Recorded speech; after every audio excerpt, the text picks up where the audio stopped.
Част 3 от отварянето на коледния календар на Cool Beauty. Тук съм доста доволна от самия коледен календар, така че без повече да се бавим, нека продължаваме нататък с кутийка номер 18, която се намира ето тук долу и е доста дълга, но плоска. И за първи път до сега в нея се крият два продукта. Вътре има два продукта на марката Augustinus Bader. И ако сте гледали миналогодишния ми календар, вече знаете, че това хич не е ефтина марка козметика. Като този път са ни сложили пачове за очи, за съжаление само една опаковка. И другото нещо, което са ни сложили е серум за вежди и за мигли. Като той също е с тяхната патентована съставка, която е TFC8. За мое най-голямо съжаление, те са си патентовали тази съставка и тя не присъства в нито един друг серум на пазара. А серумът, който ми се падна от предния календар, се превърна в най-любимия ми продукт, който може да съществува за грижа за кожата.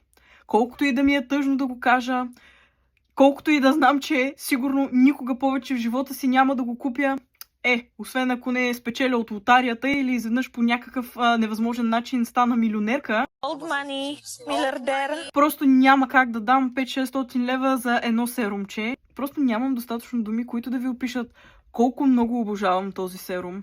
И знам, не искам да съм един от тези хора, които ви пушват нещо, което е адски скъпо, при положение, че на пазара има толкова много продукти и най-вероятно може да се намери нещо подобно. Аз с ръка на сърцето мога да ви кажа, че не съм стигнала до този момент, в който съм намерила заместител на този продукт. И честно казано, абсолютно всеки коледен календар, който си взема, тайничко се надявам вътре да има продукт на марката, а не мога да повярвам, че са ни дали пълноразмерен серум за мигли и за вежди. Сигурно се досещате, че това е най-вероятно любимия ми продукт от календара до сега.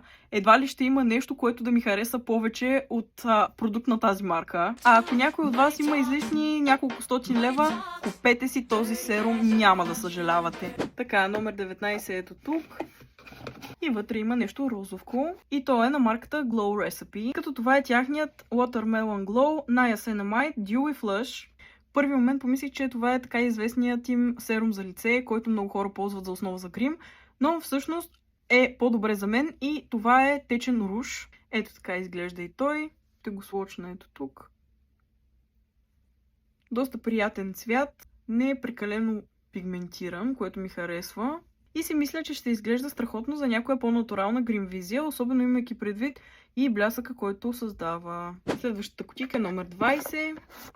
Изненада! В нея се крият няколко продукта. И най-хубавото е, че така като гледам, всичките са грим продукти. Първият от тях е молив на Makeup Forever, като този е в цвят Anywhere Caffeine номер 600. Oh my god, bro. Oh, hell no.